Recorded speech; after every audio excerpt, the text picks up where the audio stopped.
Nasa huling 2 linggo na lamang daw ang seryeng Lovers and Liars na collaboration project ng GMA Network at Regal Entertainment kung saan isa sa cast members ay si Optimum star Claudine Barreto. Ito ang comeback series ni Claudine matapos ang kanyang pamamahinga sa paggawa ng teleserye, at muli niyang pagbabalik sa Kapuso Network matapos mabakante rito ng ilang taon. Bukod kay Claudine, kabilang din sa serye sina Christian Vasquez, Polo Ravales, Lian Valentine, Shira Diaz, Kim Santan, Yasser Mata, at star magic artist na si Michelle Vito. Bahagi rin ito ang kontrobersyal na kapuso actor na si Rob Gomez. Nagtataka naman ang mga netizen at manonood kung bakit ang bilis matigbak sa ere ng serye gayong kasisimula pa lamang nito noong November 20.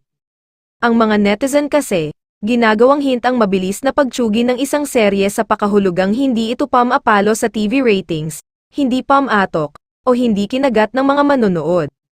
Ang paliwanag dito ng mga nagtatanggol, magandang araw iyon dahil mabilis matapos ang isang proyekto kagaya ng K-dramas, at mas maraming chance na magkaroon ulit ng bagong aabangan, plus mas maraming artistang nabibigyan ng pagkakataong magkaroon ng work. Marami naman sa mga netizen ang tila, nanghihinayang daw kay Claudine dahil ito nga ang comeback na sana ng isa sa mga itinuturing na queen ng teleseryes alongside Judy Ann Santos sa kanilang kapanahunan. Ine-expect kasi ng mga manonood na tumatagal-tagal pa ang serye kahit siguro 2 season lang o katumbas ng 6 na buwan, o mahigit pa.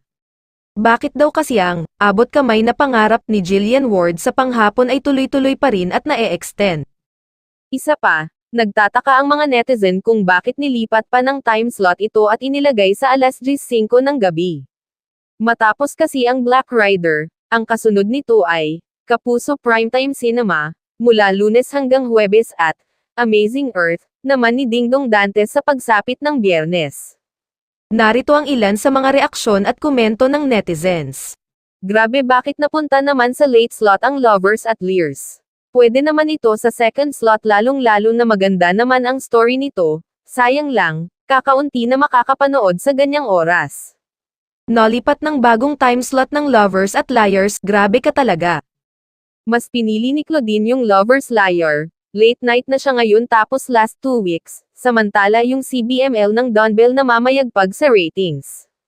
Anyari GMA7, you all have the capacity to produce quality shows, may franchise pa kayo. ABS-CBN walang franchise pero patuloy na nagpo-produce ng quality and world-class shows, I think pansamantala lang yan, dahil hindi pa tapos ang mga seryeng naka-line up for primetime, maganda naman ang Lovers and Liars about tatapusin, samantala, wala pang reaksyon o pahayag ang GMA o ang mga taong nasa likod ng serye tungkol dito.